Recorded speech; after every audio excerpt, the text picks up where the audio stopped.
દિવસ બાદ આંધી વંટોળ સાથે તૂટી પડશે વરસાદ. અંબાલાલની હચમચાવી નાખનારી આગાહી. અંબાલાલ પટેલની હચમચાવી નાખનારી આગાહી. 3 દિવસ બાદ આંધી વંટોળ સાથે તૂટી પડશે વરસાદ. 22 જૂન સુધી આબ ફાટે તેવો વરસાદ પડશે. રાજ્યમાં વરસાદે ભલે બ્રેક મારી હોય, પરંતુ 3 દિવસ બાદ તોફાની વરસાદ માટે થઈ જજો તૈયાર. 3 દિવસ બાદ એટલે કે 17મી જૂનથી ચોમાસાની ધમાકેદાર એન્ટ્રી થશે. એવો વરસાદ પડશે કે 3 દિવસમાં નદી નાળા ડેમ છલકાઈ જશે. આવી ખતરનાક અને ખેડૂતોને હચમચાવી નાખનારી આગાહી હવામાન નિષ્ણાંત અંબાલાલ પટેલે કરી છે.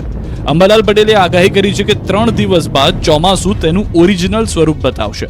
17મી જૂનથી 22મી જૂન સુધી મકાનના પતરા ઉડી જાય તેવી આંધી વંટોળ સાથે વરસાદ થશે.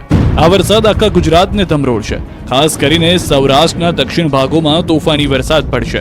ભાવનગર, અમરેલી, બોટાદમાં ભારે પવન સાથે વરસાદ પડશે. મધ્ય ગુજરાતમાં પણ મેઘરાજા જોરદાર બેટિંગ કરશે. અમદાવાદ, ગાંધીનગર, વડોદરામાં વરસાદ તૂટી પડશે. મહેસાણા, વિરમગામમાં મન મૂકીને વરસશે મેઘરાજા. 22 જૂન સુધીમાં ભારે ગાજવીજ સાથે અમુક વિસ્તારમાં વરસાદ થશે. વીજળી વધુ થશે. 30 થી 45 કિલોમીટરની ઝડપે પવન ફૂંકાશે. 22 થી 25 જૂનના સારો વરસાદ થવાનું અનુમાન છે. પવનની તેજ ગતિના સપાટા સૌરાષ્ટ્રના દક્ષિણ ભાગમાં, ભાવનગરના ભાગમાં, બાબરા, બોટાદ, બરવાડા, આ ઉપરાંત દક્ષિણના ઘણા ભાગો અને ખંભાતના ભાગો, ગોધરાના ભાગો, તારાપુરના ભાગો, ખેડા કેટલાક ભાગમાં વિન્ડ ગસ્ટ જબરદસ્ત છે. ચોમાસું જામ્યું. સુરેન્દ્રનગર, ભાવનગર અને રાજકોટમાં કડાકા ભડાકા સાથે વરસાદ તૂટી પડ્યો. સુરેન્દ્રનગરના મૂળીમાં કડાકા ભડાકા સાથે વરસાદ તૂટી પડ્યો. સુરેન્દ્રનગરના મૂળી તાલુકાના ગામડાઓમાં સવારથી ઉકળાટ બાદ સાંજના સમયે વરસાદ તૂટી પડ્યો હતો. કડાકા ભડાકા સાથે તોફાની વરસાદ વરસતા મૂળીના ગામડાઓના રોડ પર પાણી ભરાઈ ગયા હતા. મૂળી, સરા સહિતના ગામડાઓમાં વરસાદથી રોડ પર પાણી વહેતા થઈ ગયા હતા. ધોધમાર વરસાદથી ખેડૂતો ખુશ થઈ ગયા. બીજી તરફ અસહ્ય ઉકળાટ અને બફારામાંથી લોકોને રાહત મળી. તોફાની વરસાદના દ્રશ્યો છે ભાવનગરના. ભાવનગર જિલ્લાના શિહોર તાલુકાના ગામડાઓમાં મેઘરાજાએ જમાવટ કરી. ગામડાઓમાં લગભગ અડધો કલાક સુધી વરસાદ મન મૂકીને વરસ્યો. 8 મહિનાઓથી સુખી ભટ્ટ ધરતી પર આકાશમાંથી હિત વરસતા ચારે બાજુ ઠંડક પ્રસરી ગઈ હતી. સિહોર તાલુકાના વરલ ગામે ધોધમાર ભારે પવન સાથે વરસાદ પડતા ગામની ગલીઓમાં પાણી ભરાઈ ગયા હતા. વરસાદને કારણે ખેડૂતો ખુશ થઈ ગયા. રાજકોટ શહેરમાં પણ વરસાદે ધમાકેદાર એન્ટ્રી કરી. રાજકોટ શહેરમાં અનેક વિસ્તારોમાં વરસાદ પડ્યો. આખો દિવસ આકાશમાં આગની વર્ષા બાદ સાંજે શહેરમાં આકાશમાંથી મેઘમહેર થઈ. શહેરના ભુવનેશ્વર રોડ, સિવિલ હોસ્પિટલ ચોક, જામનગર રોડ સહિતના વિસ્તારોમાં વરસાદ થયો. દક્ષિણ ગુજરાતમાં મેઘરાજાની તોફાની બેટિંગ સવારથી મેહુલિયો જામ્યો. ભારે બફારા અને ઉકળાટ વચ્ચે દક્ષિણ ગુજરાતમાં મેઘ સવારી આવી પહોંચતા લોકોને રાહત મળી. હવામાન વિભાગ દ્વારા આજથી 5 દિવસ માટે સુરત સહિત દક્ષિણ ગુજરાતમાં વરસાદની આગાહી કરવામાં આવી. સવારથી જ સુરતનું આકાશ કાળા ડિબાંગ વાદળોથી ઘેરાઈ ગયું. ત્યારબાદ હળવા વરસાદની શરૂઆત થઈ. વહેલી સવારે જ વરસાદથી વાતાવરણમાં ઠંડક પ્રસરી ગઈ. સવારના સમયે જ વરસાદ આવતા નોકરી ધંધે જતા લોકોને મુશ્કેલીનો સામનો કરવો પડ્યો. વરાછા, કાપોદ્રા, કતારગામ, લીંબાદ, ઉધના, રાંદેર સહિતના વિસ્તારમાં વરસાદ પડ્યો.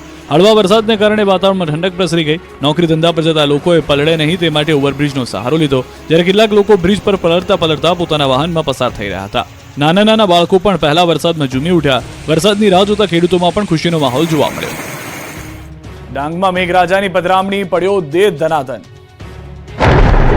ધોધમાર વરસાદના દ્રશ્યો છે ડાંગમાં વહેલી સવારથી વરસાદે મંડાણ કર્યું. છેલ્લા કેટલાક દિવસથી ભારે બફારામાં લોકો પરસેવે રેબઝેબ થતા જોવા મળ્યા. સવારથી વાદળો પણ કાળા ડિબાંગ થઈ ગયા હતા. ત્યારે વીજળીના કડાકા ભડાકા સાથે વરસાદ તૂટી પડ્યો. ડાંગ, વઘઈ સહિતના વિસ્તારોમાં ધોધમાર વરસાદ પડતા રોડ પર પાણી વહેતા થઈ ગયા.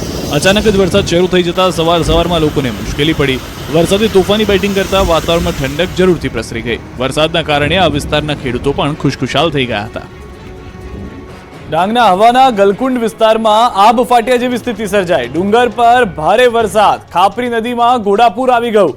નદીમાં અચાનક પૂર આવતા લોકો પણ આશ્ચર્યમાં મુકાઈ ગયા. ખાપરી નદીના કેચમેન્ટ એરિયામાં આવતા ડુબાઉ કોઝવે પર નદીના પૂર ફરી વળતા થોડા સમય માટે વાહન વ્યવહાર ઠપ થઈ ગયો હતો. હજી તો ચોમાસું જેવું હોય તેવું જામ્યું નથી. તે પહેલા જ ડાંગની અંદર આ પૂરના દ્રશ્યો આપ જોઈ રહ્યા છો. આબ ફાટ્યું હોય તે પ્રમાણેની પરિસ્થિતિનું નિર્માણ થયું છે. આ કોઈ જૂના દ્રશ્યો નથી. આજના દ્રશ્યો મેં આપને બતાવી રહ્યા છીએ કે જ્યાં આગળ પૂર આવ્યાની પરિસ્થિતિનું નિર્માણ થયું હતું. નદીઓ બે કાંઠે નહીં, પૂરમાં પરિવર્તિત થઈ ગઈ હોય, વિસ્તારોને ડૂબાડતી હોય તેવા દ્રશ્યો જોવા મળ્યા.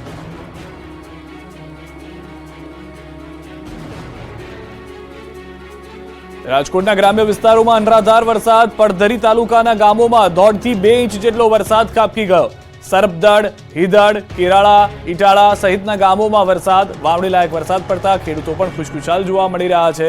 તો સૌરાષ્ટ્રના અનેક વિસ્તારોમાં વરસાદ થઈ રહ્યો હતો. રાજકોટ શહેરમાં પણ સારો એવો વરસાદ સાંજે સુધીમાં જોવા મળ્યો હતો અને હવે રાજકોટ જિલ્લાના પણ સમાચાર મળી રહ્યા છે. 1.5 ઇંચ વરસાદ પડધરીમાં થયો હોવાની જાણકારી છે. પડધરીમાં 1.5 ઇંચ વરસાદથી એ વાત સ્પષ્ટ છે કે ખેડૂતો જે રાહ જોઈ રહ્યા હતા વાવણી લાયક વરસાદની, તે વાવણી લાયક વરસાદ આવી ગયો છે. અનેક વિસ્તારોની અંદર નદીઓ જીવંત થઈ ગઈ છે, બે કાંઠે જોવા મળી રહી છે. વાવણી લાયક વરસાદથી ખેડૂતો જે ચોમાસું અટકી ગયું છે અથવા તો વિલંબ સાથે અથવા તો નબળું થઈ ગયું છે, મોન્સૂન બ્રેક જેને કહેવામાં આવે છે, તેવી પરિસ્થિતિનું નિર્માણથી ખેડૂતો ચિંતામાં હતા. પરંતુ આ તમામ વિસ્તારની અંદર સારો વરસાદ થઈ રહ્યો છે. લોધિકામાં પણ તોફાની વરસાદ છે. રાજકોટ જિલ્લાના ગ્રામ્ય વિસ્તારમાં વરસાદ, લોધિકા તાલુકાના રાવકી સહિતના ગામોમાં વરસાદ. વરસાદના આગમનથી ખેડૂતોમાં ખુશી, વાવણી લાયક વરસાદથી ખેડૂતો જોઈ રહ્યા હતા રાહ. એ દરમિયાન આ દ્રશ્યો પણ આપ જોઈ રહ્યા છો કે જ્યાં આગળ ગામનો પુલ બેસી ગયો છે. રાજકોટ પંથકમાં પાછલા 2 દિવસથી વરસાદી માહોલ જામ્યો છે. સતત વરસાદ વરસી રહ્યો છે. તેવામાં પડધરીના સરપદડ ગામના પુલ અચાનક બેસી ગયો. નદીમાં વરસાદી પાણીનો પ્રવાહ છે. વરસાદના સમયે પુલ બેસી જવાને કારણે અલગ અલગ 8 થી 10 જેટલા ગામને અસર પહોંચશે. વધારે વરસાદને કારણે પુલનો કેટલોક ભાગ બેસી ગયો હોવાનું લોકોનું કહેવું છે. હાલ વાહન વ્યવહારને અસર પહોંચી રહી છે. ભારે વરસાદ થયો છે. ભારે વરસાદને કારણે નદી જે હતું તેમાં પાણીનું પ્રમાણ વધી ગયું, જે એક મુખ્ય કારણ ગામ લોકોનું કહેવું છે કે જેના કારણે આ પુલ બેસી ગયો છે. 8 થી 10 જેટલા ગામને એકબીજા સાથે જોડતો આ એકમાત્ર પુલ હતો જે બેસી જવાને કારણે, આ ક્ષતિગ્રસ્ત થઈ જવાને કારણે વાહન વ્યવહાર અટકી ગયો છે. હવે જ્યાં સુધી આ નવો પુલ નહીં બને ત્યાં સુધી આ ગામ લોકોનું એક તરફથી બીજી તરફ જવું મુશ્કેલ થતું જોવા મળી રહ્યું છે. તો સરપદળ, રાજકોટ, પડધરીના દ્રશ્યો અમે આપને બતાવી રહ્યા છે કે જ્યાં આગળ 1.5 થી 2 ઇંચ વરસાદ વરસી ગયો હોવાનું જાણવા મળી રહ્યું છે.